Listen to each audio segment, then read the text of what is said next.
Bonjour à tous et bienvenue sur ma chaîne Enfants S'Altère. Alors aujourd'hui, on va parler des émotions, grand, grand sujet de ma vie, grand sujet de cette chaîne, grand sujet d'Enfants S'Altère, grand sujet tout court. On va parler donc principalement des émotions dans la parentalité.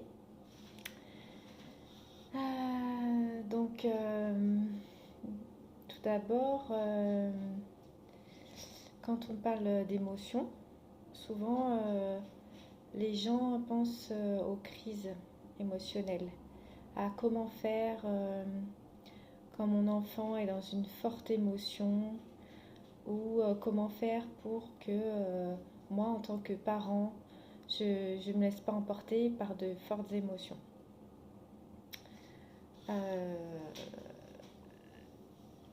Alors, j'ai envie de dire, dans ces moments-là,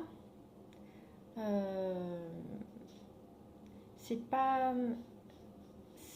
là que ça va être le plus judicieux d'essayer d'appliquer quelque chose. Enfin, il faut toujours essayer, bien sûr, hein. La théorie, on la connaît, mais elle est difficile à appliquer et vraiment, c'est très très très important de travailler tout ça en amont. Sans ça, ça va être compliqué de faire quoi que ce soit pendant la crise. Donc tout d'abord, j'ai précisé quand même,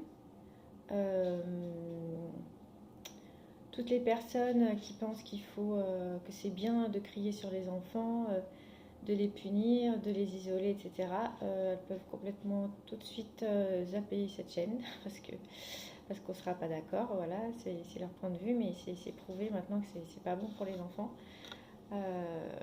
Ici, on est là pour voir comment faire quand on crie malgré soi, quand on crie parce qu'on déborde, quand on crie parce qu'on n'en peut plus, quand on pense que c'est pas l'idéal pour son enfant. Mais que voilà, ça nous arrive à tous parce qu'on est tous humains, tout simplement. Donc travailler en amont, donc ce sera pour les deux, c'est-à-dire pour l'enfant et pour le parent. Alors après, à vous de voir si dans votre cas, c'est surtout vous estimez que c'est surtout votre enfant qui a des débordements émotionnels, ou si c'est vous, mais bon, bien souvent c'est quand même les deux à plus ou moins grande échelle. C'est quand même souvent les deux parce que si soi-même on est vraiment complètement au point, clairement on gérera beaucoup plus facilement, quoi qu'il en soit, les émotions de ses enfants. Parce que dans ces cas-là, vraiment le mieux à faire, c'est d'être là, d'accueillir l'émotion et d'être en capacité de le faire. De pouvoir vraiment avoir la patience de réagir au mieux. Et pour ça, il n'y a pas de mystère, hein. Clairement, il faut faire ce qui est bon pour nous avant toute chose. Parce que si déjà on est énervé, Alors après, voilà, de toute façon, ça arrive quand même parce que évidemment, la vie c'est des hauts et des bas. Ça arrive à tout le monde d'avoir des soucis à un moment donné. Ça, c'est évident. C'est pour ça que la perfection n'existe pas, que tout le monde ne réagit pas avec un calme olympien incroyable, même s'il le veut. Donc ça, quoi qu'il en soit, voilà. Faut pas s'imaginer que les choses puissent être parfaites, qu'elles le sont pour certaines personnes. Non, la perfection, non, il n'y a pas. Il n'y a pas, c'est pas le but. Le but, c'est de faire au mieux. Clairement, de faire au mieux, de prendre conscience. D'apprendre, d'évoluer. Et nous, il n'y a pas photo, hein, les émotions, on doit apprendre à les gérer en tant qu'adulte parce que quand on était enfant à notre époque, on n'en parlait pas, ça se passait pas comme ça. Donc on a double boulot en quelque sorte, mais c'est passionnant, c'est grand, c'est important et c'est vraiment magnifique ce qu'on est en train de faire en cherchant à faire ça, en cherchant à écouter les émotions de nos enfants et les nôtres. c'est d'une importance vraiment qu'on minimise et, euh, et qui peut changer beaucoup de choses. Alors bien sûr, tout le monde ne le fait pas, mais de plus en plus de monde le fait, il faut bien avoir conscience. Et, c'est vraiment beau ce qui se passe à ce niveau-là. Donc, comment, comment faire avec ses propres émotions à soi? Alors là, ça peut être tout un chemin selon d'où on part. Euh, voilà, pour certains, vraiment, ça va nécessiter pas seulement juste de se dire ah oui, il y a mes émotions en moi, mais de s'en occuper. Alors, il y a plein de choses parce qu'il y a les émotions qui sont des réactions souvent à des blessures. Donc après, il faut aller voir ces blessures-là, s'interroger ce qu'on a vécu dans notre propre enfance. Donc c'est vrai que c'est bien de se faire aider si c'est possible pour aller voir tout ça, pour aller creuser un petit peu, repérer ce qui nous déclenche, pourquoi, se connaître, savoir quelles sont nos fragilités, nos failles, là où ça va être plus compliqué, pour pouvoir veiller à ce que ça se passe au mieux. Mais ce qui est important aussi de faire, c'est de rechercher au maximum un épanouissement personnel à tout point de vue. C'est-à-dire que pour moi, vraiment, la parentalité, ça a été le plus grand moteur, même si ça n'a pas été le seul, ça a été le plus grand moteur pour évoluer, pour changer de vie, pour aller vers le mieux pour moi. Parce que d'une part, on est un modèle pour nos enfants. Donc c'est bien beau de dire il faut faire ci, il faut être comme ça, mais si on ne l'incarne pas soi-même, ça ne sert à rien. L'enfant, il aura beau entendre un discours, il va recopier inconsciemment ce qu'on fait, quoi qu'il en soit. Et, et aussi parce que pour pouvoir bien s'occuper de son enfant, il faut se sentir bien. Il faut se sentir bien, sinon on ne peut pas. Enfin, on peut pas. On peut, mais c'est plus compliqué, c'est difficile. Forcément, si on a déjà des problèmes dans son couple ou dans son travail, on est énervé déjà en nous, à l'intérieur. Donc, on ne peut pas réagir calmement, c'est pas possible. Et souvent, on n'en a pas conscience qu'on a déjà une sorte d'énervement intérieur parce qu'on a appris à refouler nos émotions.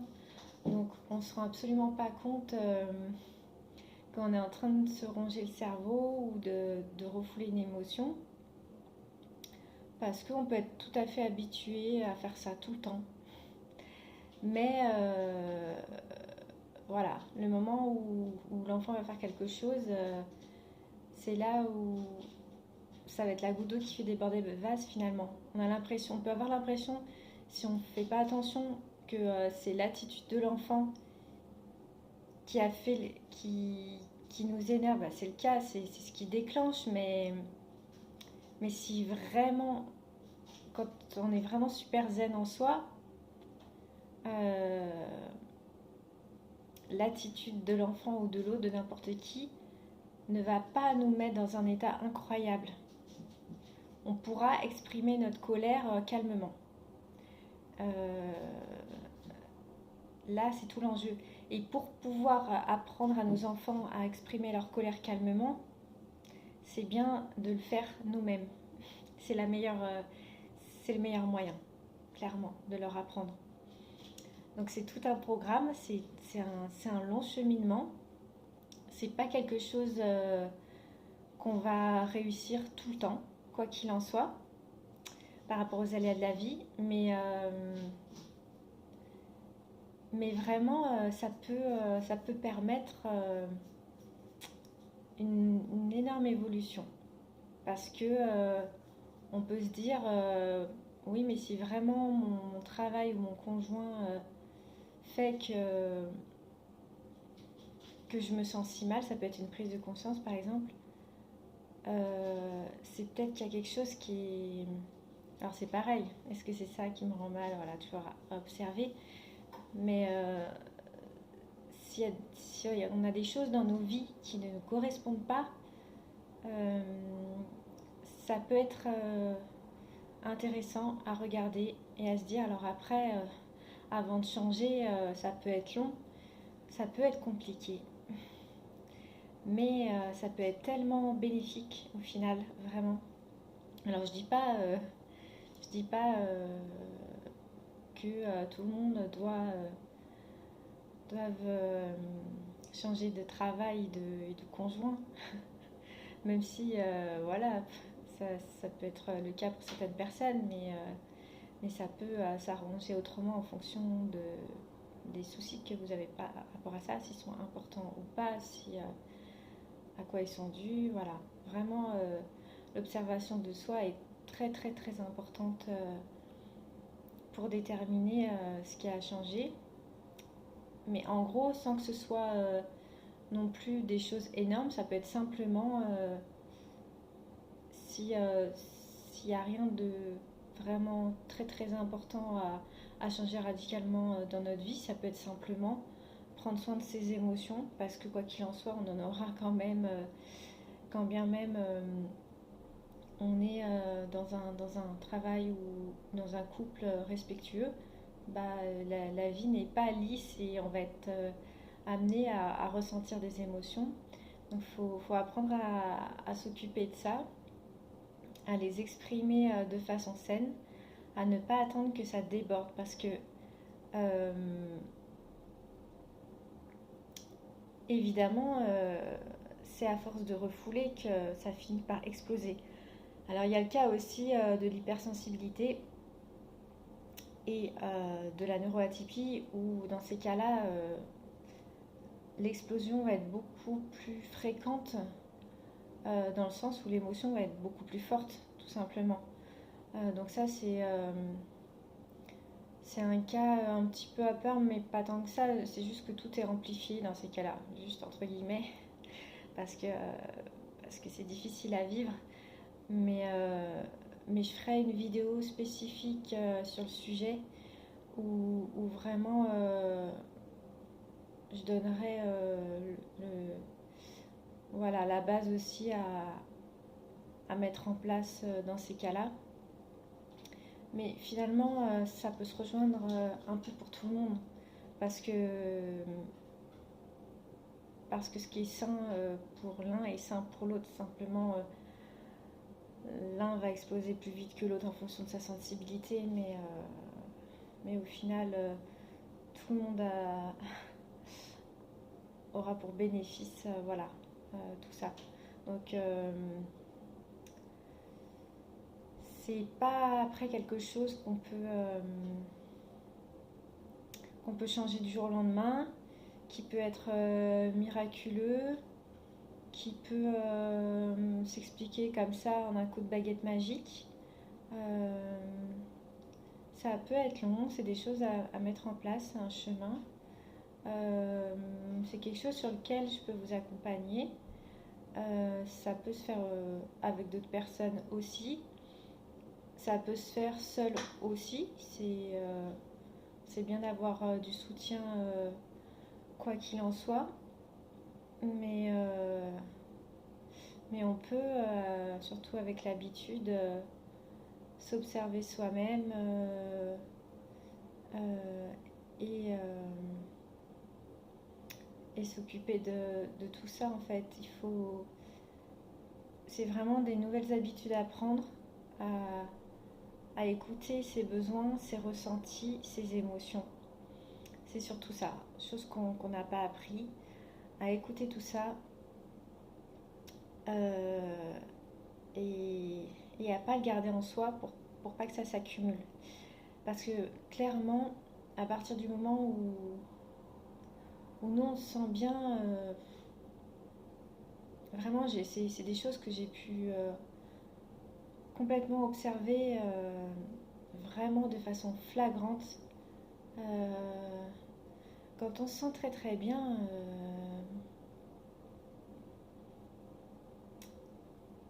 c'est jamais simple quand notre enfant est dans une crise émotionnelle, euh, mais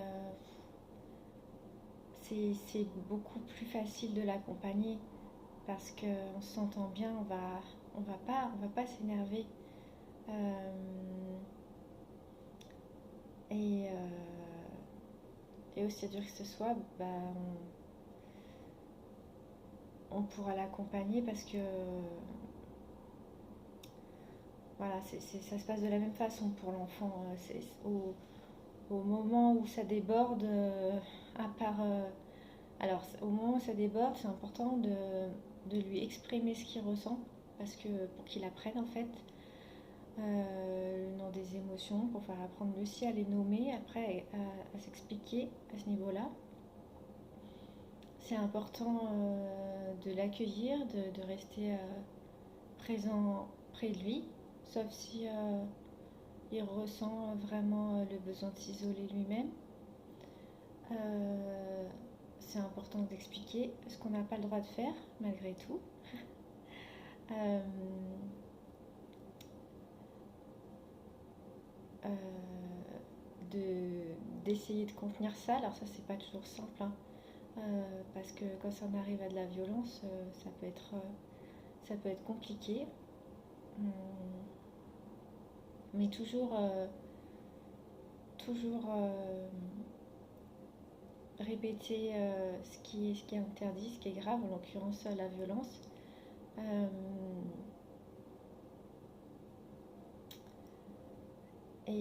Encore une fois, pareil pour l'enfant, ce sera en amont qu'il travaille à apprendre à nommer les émotions, à trouver des moyens de les extérioriser d'une façon adéquate. Alors, vraiment, que ce soit pour les enfants ou les adultes, j'encourage tout, toutes sortes d'expressions, des émotions possibles. Et c'est ce qu'on voit d'ailleurs dans les ateliers que je propose, qui sont donc des ateliers parents-enfants, parce que voilà, le but c'est que les deux travaillent l'expression des émotions. Et donc, dans ces ateliers, j'essaie de proposer un éventail de différentes choses qui peuvent servir à s'exprimer. Donc, ça peut être le dessin, ça peut être la danse, ça peut être apprendre à nommer les émotions, ça peut être l'imaginaire, ça peut être la relaxation, qui n'est pas en soi une expression, mais qui permet de se calmer plus facilement. Ça peut être l'écriture pour les plus grands, ça peut être plein de choses différentes. Pour certains, c'est la nature qui va plus les aider. Donc voilà, vraiment encourager l'expression au maximum. Puis dans ces ateliers, on voit aussi comment connecter, avec des façons de connecter avec son enfant, reconnecter, parce que ça va être important aussi après les moments où il y aura eu des différends, où il y aura eu des émotions, où il y aura eu des disputes, euh, de pouvoir reconnecter ensemble. Donc voilà, à mon sens, l'éducation ne s'arrête pas du tout à la parentalité en elle-même. Enfin, c'est quelque chose qui a un impact sur la vie entière. Si vraiment on veut faire de son enfant sa priorité, on va devoir apprendre à faire de soi-même sa priorité. On va devoir donc désapprendre tout ce qu'on nous apprend dans notre société, à refouler ses émotions, à prendre sur soi, euh, à faire plaisir aux autres avant tout, à nier ses besoins, à faire des choses parce qu'il faut, parce que c'est comme ça. Donc finalement, l'éducation consciente, ça va tellement, tellement plus loin que l'éducation. C'est vraiment un changement de paradigme, un changement en soi. Et, et c'est ce genre de changement en chacun qui peut vraiment agir sur le monde. Donc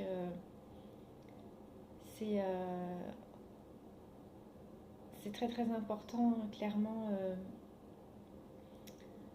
C'est quelque chose qui est déterminant.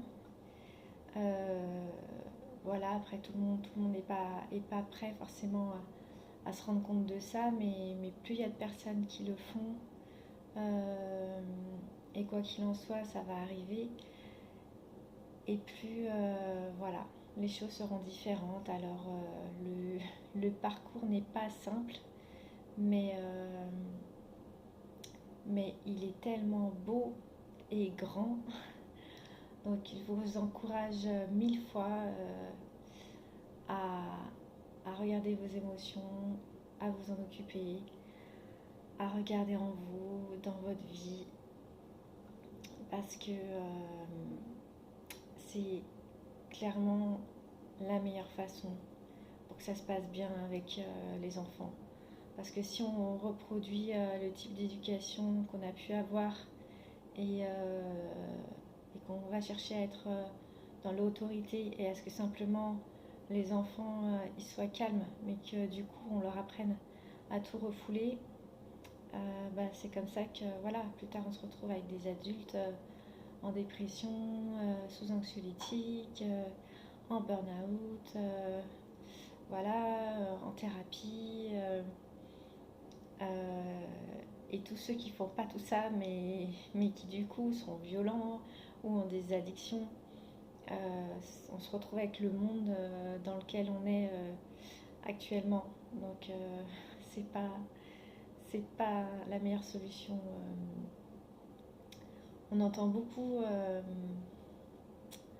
dans les personnes qui sont contre, des nouveaux types d'éducation. On les entend dire, on voit ce que ça donne, mais non, non, on voit pas ce que ça donne, puisque c'est une minorité qui laisse ses enfants comme ça.